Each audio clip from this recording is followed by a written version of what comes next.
Friedrich Merz trat mit großen Versprechungen als Bundeskanzler an. Er wollte Deutschland wirtschaftlich stärken, Ordnung in die Sozialpolitik bringen und eine seriöse Haushaltsführung betreiben. Doch anstatt den Bürgern mehr Wohlstand zu ermöglichen, scheint seine Politik genau das Gegenteil zu bewirken. Immer mehr Geld fließt ins Ausland, während die Menschen in Deutschland mit steigenden Preisen, sinkenden Sozialleistungen und wachsender Unsicherheit zu kämpfen haben. Eines der größten Probleme seiner Politik ist die massive finanzielle Unterstützung der Ukraine.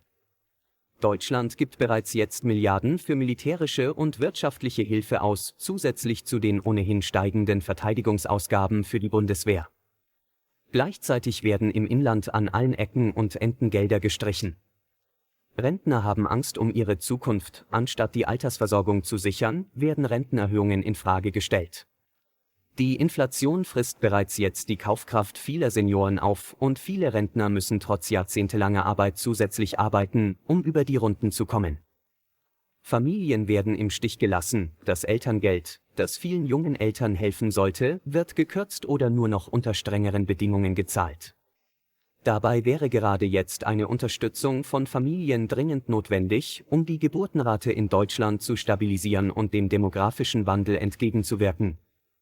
Kürzungen beim Bürgergeld treffen die Schwächsten. Merz und seine Regierung haben sich zum Ziel gesetzt, das Bürgergeld drastisch zu kürzen, um vermeintlich Anreize zur Arbeit zu schaffen. Doch in einem Arbeitsmarkt, in dem immer mehr Menschen unter prekären Bedingungen arbeiten müssen, kann diese Politik schnell dazu führen, dass noch mehr Menschen in Armut geraten. Während deutsche Bürger also sparen müssen, fließen immer größere Summen ins Ausland, sei es für militärische Hilfe oder für internationale Projekte, die zwar gut gemeint sein mögen, aber kaum einen direkten Nutzen für die Bevölkerung in Deutschland bringen. Parallel zu den Kürzungen in der Sozialpolitik steigen die Lebenshaltungskosten weiter an. Energiepreise, Mieten und Lebensmittelkosten belasten vor allem Haushalte mit niedrigen und mittleren Einkommen. Doch anstatt hier aktiv gegenzusteuern, setzt Merz auf eine Politik, die die Preise weiter in die Höhe treibt. Die Energiewende wird nicht konsequent umgesetzt. Während Deutschland aus der Atomenergie ausgestiegen ist, sind erneuerbare Energien noch nicht in ausreichendem Maß ausgebaut. Das führt dazu, dass die Energiepreise hoch bleiben, was wiederum Unternehmen und private Haushalte belastet.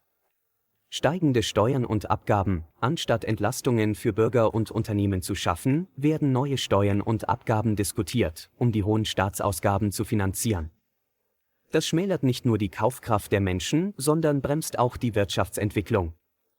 Durch diese Kombination aus steigenden Kosten und sinkenden Sozialleistungen droht Deutschland zunehmend eine soziale und wirtschaftliche Krise. Während große Unternehmen ihre Produktion ins Ausland verlagern, weil die Standortbedingungen schlechter werden, müssen immer mehr Bürger jeden Cent umdrehen. Statt Milliarden in militärische Konflikte und internationale Projekte zu investieren, sollte Friedrich Merz endlich den Fokus auf die Innenpolitik legen und sich um die dringenden Probleme im eigenen Land kümmern. Deutschland braucht keine Politik, die nur auf Sparmaßnahmen für die eigenen Bürger setzt, während anderswo mit vollen Händen Geld verteilt wird. Soziale Gerechtigkeit stärken. Anstatt Sozialleistungen zu kürzen, sollte die Regierung gezielt in Bildung, Rente und Familienförderung investieren. Nur so kann langfristig eine stabile Gesellschaft erhalten bleiben.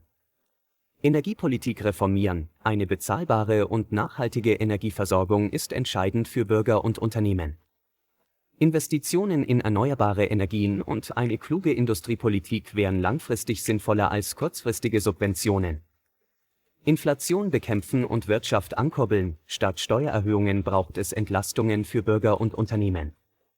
Niedrigere Steuern und gezielte Investitionen könnten dafür sorgen, dass der Wirtschaftsstandort Deutschland wieder attraktiver wird.